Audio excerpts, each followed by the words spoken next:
नमस्कार दोस्तों, मेरा नाम महेश ठाकुर है और आप देख रहे हैं माइक्रो पॉइंटर।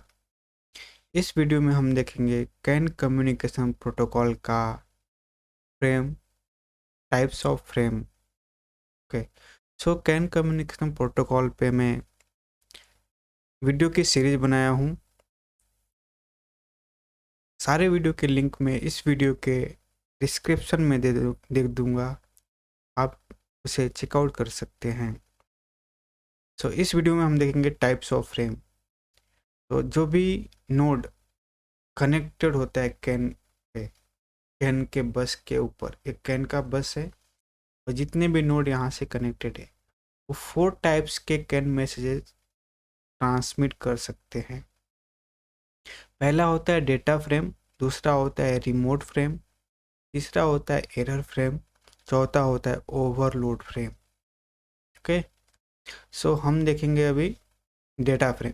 डेटा फ्रेम क्या होता है? एक्चुअल फ्रेम होता है which used by the node for data transmission either in extended frame format or in standard frame format. It all depends on the CAN network configuration. So data frame कैसा दिखता है यहाँ पे देखिए, यहाँ पे डेटा फ्रेम है, बस उसका एक बिट में चेंजेस होता है। और डेटा फ्रेम के लिए जो आरटीआर फील्ड होता है वो डोमिनेंट होता है। जो आरटीआर फील्ड है डेटा फ्रेम के लिए वो डोमिनेंट होता है। ओके, सो डेटा फ्रेम की प्रायोरिटी ज़्यादा होती है। अगर बस के ऊपर डेटा फ्रेम जा रहा है और एक रिमोट फ्रेम है, ओके, दो नोड है, एक नोड डेटा फ्रेम सेंड कर रहा है, दूसरा नोड रिमोट फ्रेम सेंड कर रहा है, बाकी जो 11 बिट का जो आइडेंटिफायर है वो सेम है। ठीक है, सो जो डेटा फ्रेम है उसकी प्रायोरिटी पहले होगी रिमोट फ्रेम से। ओके, दूसरा है remote frame. Any node can broadcast its information anytime or periodically at CAN line, but sometimes an ECU can also request to another ECU present on CAN bus for data frame if required. Okay, so let's understand this way. Okay, so अगर A ECU है और A ECU दोनों can बस के ऊपर है तो ASU request कर सकता है कि भाई मुझे तुमसे कुछ डेटा चाहिए। तो सपोज ऑयल टेम्परेचर एक इश्यू है, सो डैशबोर्ड एक इश्यू है, तो डैशबोर्ड इश्यू रिक्वेस्ट कर सकता है कि मुझे आप ऑयल का टेम्परेचर डिस्प्ले कीजिए, मुझे आप ऑयल का टेम्परेचर बताइए। ठीक है, सो हम एक एक फ्रेम, एक इश्यू दूसरे इश्यू से रिक्वेस्ट कर सकता है फ्रेम। ठीक है, request for data frame is done through remote frame. अगर कोई एक इश्यू दूसरे इश्यू से कुछ डेटा रिक्वेस्ट कर रहा है, कुछ इन्फॉर्मेशन चाहता है कि वो इन्फॉर्मेशन दे, तो और इन्फॉर्मेशन रिक्वेस्ट कैसे करेगा? तो उसके लिए एक फ्रेम बनाया गया जिसका नाम है रिमोट फ्रेम। और रिमोट फ्रेम में जो डेटा फील्ड है, डेटा फील्ड होता ही नहीं है।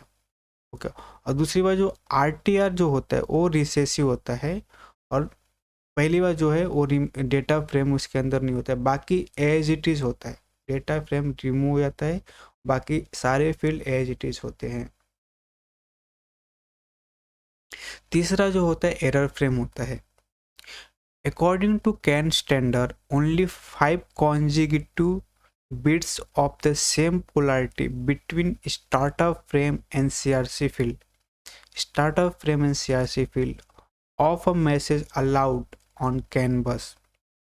But if any CAN issue wants to send more than 5 consecutivity, then they must follow the bit stuffing concept. Otherwise, receive node detect it's a faulty or corrupted message and transmit an error message. Okay. सो बोलना क्या चाह रहे हैं कि अगर can frame format में 5 से ज़्यादा 5 कॉन्जिक्यूटिव बिट रिसेसिव नहीं होने चाहिए, लगातार 5 बिट रिसेसिव नहीं होने चाहिए और 5 बिट डोमिनेंट नहीं होना चाहिए लगातार। अगर 5 बिट लगातार रिसेसिव है और 5 बिट लगातार डोमिनेंट है तो वो एरर कंसिडर किया जाएगा, वो फॉल्टी बिट कंसिडर किया जाएगा, ठीक है। और वो फॉल्टी बिट क्या होता है, an error frame has two field according to the CAN standard. One is error frame, error delimiter. जो एरर फ्लैग होता है वो 6 to 12 बिट डोमिनेंट होगा या फिर रिसेसिव बिट होगा, और जो एरर डिलिमिटर होगा 8 रिसेसिव बिट होगा। एरर फ्लैग में भी डोमिनेंट और रिसेसिव, रिसेसिव भी हो सकता है, डोमिनेंट भी हो सकता है, 6 से 12 dominant, okay. It's all depends on the error types. Will see in the details in detection and fault confinement, okay. मैं एक वीडियो बनाया हूँ फॉल्ट कन्फाइनमेंट पे, उसको उस वीडियो में अच्छे से मैं एक्सप्लेन किया हूँ कि एरर क्या होता है और फॉल्ट कन्फाइनमेंट क्या होता है। तो एक्चुअल फॉल्ट कन्फाइनमेंट क्या है और उसमें टाइप्स ऑफ एरर को मैं अच्छे से एक्सप्लेन किया हूँ, ठीक है। सो एरर फ्रेम है। नेक्स्ट जो फ्रेम होता है ओवरलेड फ्रेम होता है। तो ओवरलोड फ्रेम क्या होता है कि it is very similar to error frame, okay, but it is transmitted by any node to by sometimes if it is too busy to process or complete pending task। अगर कोई node को data receive हो गया या फिर अगर कोई node चाहता है कि मैंने जो डेटा रिसीव किया हूँ उसको प्रोसेस करने के लिए कुछ टाइम बाय करना है, तो वो टाइम पे ओवरलोड फ्रेम का काम आता है। बट आजकल ओवरलोड फ्रेम यूज़ नहीं होता है, ओके। ये सिमिलर होता है किसके, एरर फ्रेम के जैसा, okay. Overload frame consist of 6 dominant bit. इस transmission is requested by receiver in order to delay the transmission of the next data frame, okay.